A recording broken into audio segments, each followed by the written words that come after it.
Assalamualaikum warahmatullahi wabarakatuh. Ikhwan dan muslimin yang dimuliakan Allah. Pada kesempatan kali ini kita akan menyaksikan salah satu video salah satu Habib yang beliau ini mengatakan begini, kalau ada Habib kemudian dia tidak alim, kemudian ada Gus atau Kiai yang alim, maka ngajinya ke siapa? Yang ngajinya ke Gus atau Kiai yang alim, bukan ke saya atau Habib begitu. Tapi sebelum kita melanjutkan komentar atau kita sedikit memberikan tanggapan, kita saksikan dulu videonya Habib tersebut ya. Habib Mustafa. Tuh saya wis gak usah nyebut wong liya. Saya Habib Mustafa, gak ngerti ngaji, goblok, bodoh, gak tau mondok. Gus Idris pinter. Ngerti jurumiyah, ngerti alfiyah, ngerti zubat, ngerti muhadzab. Sampai ngaji mbek sapa? Ngaji mbek aku. Ya goblok salahmu dhewe. Ya ngajine mbek Gus Idris ah. Ya opo rek. Nggih.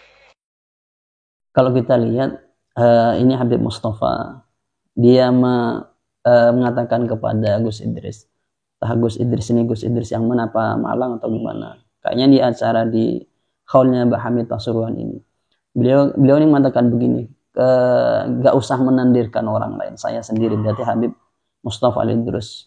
Saya ini kan tidak alim, kebiasaannya tidak alim ya, sedangkan Gus Idris ini alim, bisa zubat, bisa muhadzab dan yang lainnya. Ngajinya ke siapa? Ya tentu ngajinya ke Gus Idris, bukan ke saya. Saya kan tidak alim gitu bahasanya, nanti murid-muridnya itu jadi gak tahu semua. Mungkin begitu bahasanya ya. Ini kalau kita lihat, maka Habib yang seperti ini bagus ya, bagusnya begini, bukan karena membela yang ini dan situ, bukan. Tapi ketika menempatkan sesuatu pada posisinya atau kepada tempatnya itu bagus. Karena kalau di sisi keilmuan memang harus diserahkan kepada yang alim begitu bahasanya. Atau kalau ditandirkan atau diumpamakan kepada kiai atau non kiai misalnya, bahasanya orang sini atau orang Madura itu kepada orang biasa dan kiai, kalau anak kiainya atau kiainya tidak alim, jangan ngaji sama kiainya atau sama gusnya atau sama loranya. Yang ngaji sama orang biasa yang dia alim, yang dia paham terhadap agama. Kalau ngaji sama kiainya atau sama gusnya, ya nanti muridnya jadi nggak tahu atau bodoh bahasanya seperti itu. Jadi sangat setuju dengan bahasa yang diungkapkan oleh Habib tersebut ya, yaitu Habib Mustafa Al-Idrus ya.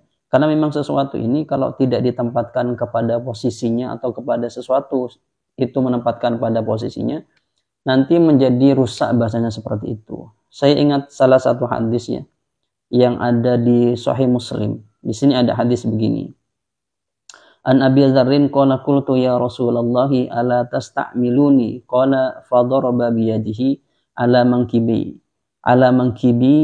thumma qala ya Aba Dzarrin innaka dha'ifun wa innaha amanatun wa innaha yawmal qiyamati khizyun wa nadamatun illa man akhadhaha bihaqqiha wa adda alladhi alaihi fiha. Ini kalau kita artikan begini, ketika Aba Dzarrin ini diartikan secara umum ya, ketika Aba Dzarrin ini meminta sesuatu jabatan, mungkin bahasanya begini, ya Rasulullah, kenapa jabatan itu tidak diserahkan kepada saya atau tastamiluni bahasanya itu. Maka Rasulullah menepuk pundaknya atau bahasa kita, kemudian Rasulullah itu menepuk pundaknya Aba Dzarrin dan mengatakan, ya Aba Dzarrin, kamu ini dhaifun, kamu ini tidak pantas di tempat itu atau tidak punyai keahlian di tempat itu. Begitu bahasanya. Kalau kita terjemahkan dengan bahasa kita, kalau kamu berada di tempat itu ya nanti jadi rusak apa yang seharusnya dikerjakan di dalam urusan itu. Maka dengan begini bisa kita artikan begini, Rasulullah saja itu menempatkan sesuatu itu ya sesuai kepada tempatnya. Atau bahasanya begini, sahabat saja tidak moro-moro atau tidak serta-merta ditempatkan pada suatu tempat yang Rasulullah suka, bukan. Tapi berdasarkan sahabat ini ahli tidak di bidang itu.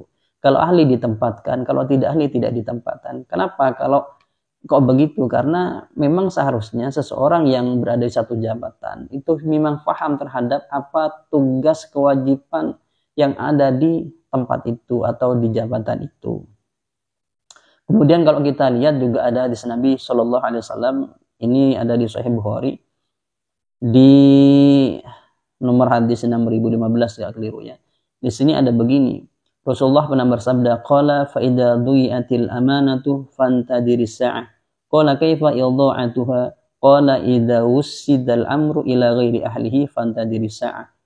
Yang intinya begini, hadis ini menunjukkan bahwasanya ketika sesuatu itu tidak diserahkan, satu urusan tidak diserahkan kepada ahlinya, maka tunggu kehancurannya. Kalau semisalnya kita misalnya menyerahkan perekonomian atau istilahnya itu satu bidang misalnya pertanian kepada seseorang yang tidak paham pertanian, maka yang niat orang yang menyerahkan itu ingin ada masalah di masalah pertanian ini, karena diserahkan kepada bukan ahlinya, maka bukan masalah yang diterima tapi mafsadah, kerusakan.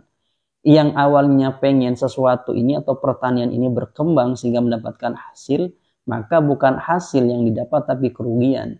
Ini merupakan dampak ketika seseorang itu menyerahkan sesuatu kepada bukan ahlinya. Bahkan kalau kita lihat di sini Rasulullah SAW sangat mewanti-wanti untuk menyerahkan sesuatu kepada ahlinya. Kalau menyerahkan sesuatu tidak kepada ahlinya, maka bukan kemaslahatan yang didapat tapi kerusakan. Dan kalau kita lihat memang seharusnya untuk di masalah ilmu tidak ada bahasan habaib, kemudian kiai, gus, lora dan yang lainnya. Di masalah ilmu itu diserahkan kepada siapa yang mampu, siapa yang bisa. Tidak ada bahasa, oh ini karena habaib, ini karena ulama, ini karena kiai, ini karena gus, ini karena lora. Tidak ada. Orang biasa pun ketika dia mampu terhadap ilmu yang mau diajarkan, maka dia pun berhak untuk mendapatkan amanah itu. Karena mengajar, karena memberikan satu ilmu baik di pertanian, ekonomi dan yang lainnya, itu merupakan sesuatu yang mempunyai cara tersendiri, mempunyai istilahnya itu kewajiban dan syaratnya, dan juga yang harus mana yang dilakukan, mana yang harus tidak dilakukan. Ketika orang ini sudah paham terhadap apa yang harus dikerjakan, maka suatu pekerjaan itu menjadi masalah, menjadi mendapatkan buah yang bagus. Dan ketika kebalikannya diserahkan kepada seseorang yang tidak paham terhadap urusan itu, maka bukan masalah yang didapat tapi kerusakan yang didapat. Contoh misalnya kita memperbaiki motor, ada motor rusak, kemudian kita nyuruh memperbaikinya kepada orang yang tidak paham terhadap motor. Tentang onderdil misalnya atau motor misalnya, cara memperbaiki motor, maka bukan motor kita menjadi bagus tapi jadi rusak atau jadi tambah rusak begitu. Maka memang kita kembali lagi kepada bahasan di awal bahwasanya untuk menyerahkan atau di dalam bidang mengajar diserahkan kepada orang yang memang paham, bukan harus habaib, bukan harus kiai, bukan harus yang lainnya, tapi orang biasa pun ketika dia sudah paham terhadap ilmu agama, maka kita berhak untuk memberikan dia tanggung jawab begitu. Mungkin itu yang dapat kami sampaikan, kurang lebihnya dari kami. Assalamualaikum warahmatullahi wabarakatuh.